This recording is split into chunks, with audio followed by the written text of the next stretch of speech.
नंदन नाम का। वह अपने माता पिता, पत्नी और बच्चों के साथ रहता था।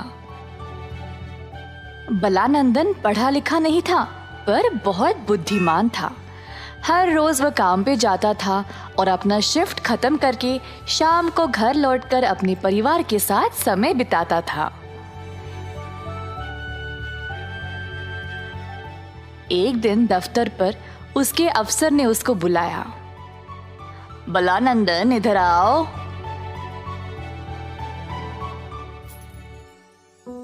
जी साहब, बताइए। ओह, मुझे देर हो रही है।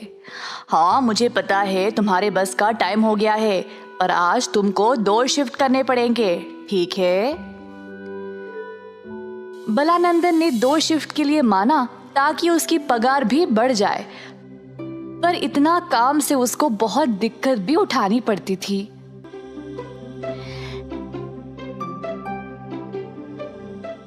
सर जी, तो इससे क्या मेरी तनख्वाह भी बढ़ेगी?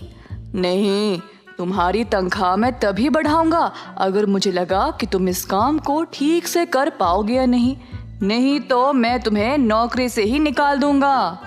बलानंदन फिर काम पे निकल गया। शाम को घर जाने के बाद उसकी बेटी उसके पास आई। पापा, मुझे ऐसी ही असली वाली बस चाहिए। ठीक है बेटी, मैं ऐसी वाली ही लूंगा। अगले दिन भी बलानंदन को 2 शिफ्ट करना पड़ा।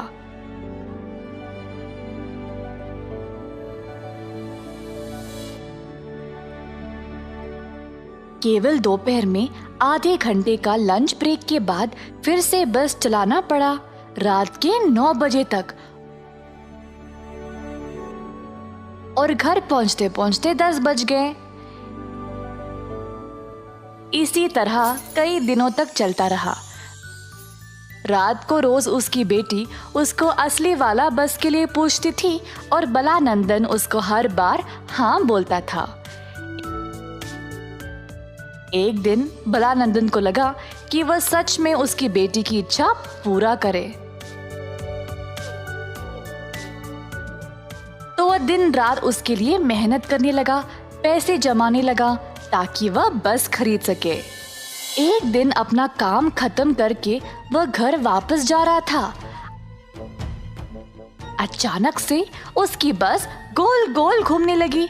साधारण बस अब एक डबल डेकर बस बन गया। बलानंदन हैरान रह गया। स्टीयरिंग पहिया, गियर, बस के सीट, सब कुछ अपने आप बदलने लगे। बलानंदन बस से उतर गया और देखा कि बस कितना लाजवाब बन गया। फिर अचानक से बस बोलने लगा। हे बलानंदन, कैसे हो? तुम मुझे रोज याद करते हो ना, तो इसीलिए मैं आ गया। बस बोल रहा है। ओह, और क्या मैंने इस बस को याद किया? ये कब? मैं तुम्हें याद दिलाता हूँ। बस ने बलानंदन को अपनी बेटी को दिया हुआ वादा के बारे में याद दिलाया।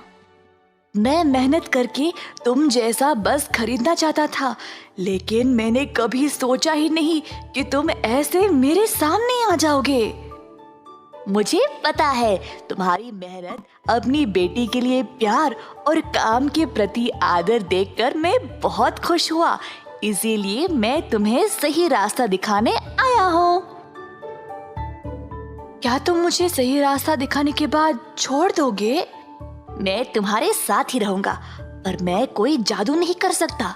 जब तुम्हें सफलता प्राप्त हो जाएगी, तब मैं अपने असली रूप में चला जाऊंगा।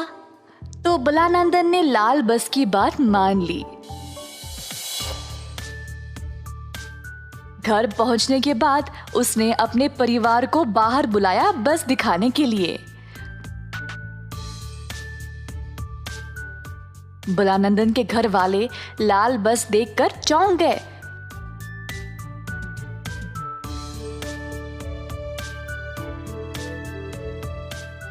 उसकी बेटी ने उसको खुशी से गले से लगा लिया।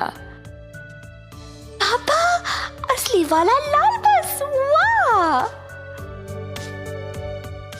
बलानंदन के घर वाले ये सब देखकर खुश थे कि उसकी मेहनत से वह इतना बड़ा बस खरीद पाया। उस दिन से बलानंदन 1000 से ज्यादा लोगों को बस की सवारी देने लगा, अलग अलग जगहों तक। लाल बस की मदद से उसके कई अच्छे यात्री बन गए। अपनी मेहनत की कमाई से उसने 23 डबल डकर बसें खरीदे, हर एक बस के लिए एक ड्राइवर रखा और उनको हर महीने तनख्वाह भी दिया। 23 बसें लोगों को 23 अलग अलग स्थानों पर ले जाया करती थी। लाल बस भी बलानंदन की मेहनत को देखकर बड़ा प्रसन्न हो गया। अंत में जब उसको सफलता मिल गई तो लाल बस अपने असली रूप में वापस चला गया। लाल बस, आपका बहुत बहुत धन्यवाद। तुमने मुझे सही रास्ता दिखाया। मैं इस एहसान को कभी नहीं भूलूंगा। इसी तरह बलानंदन ने double decker red bus private limited की कंपनी शुरू कर ली अपने 23 बसेस के साथ, और जल्द उसने पूरे देश में अच्छा नाम कमा लिया। इस कहानी से हम ये सीखते हैं कि अगर हम खुद पर विश्वास रखेंगे तो कुछ भी पा सकते हैं, और इस काम के लिए कोई चमत्कार की भी जरूरत नहीं।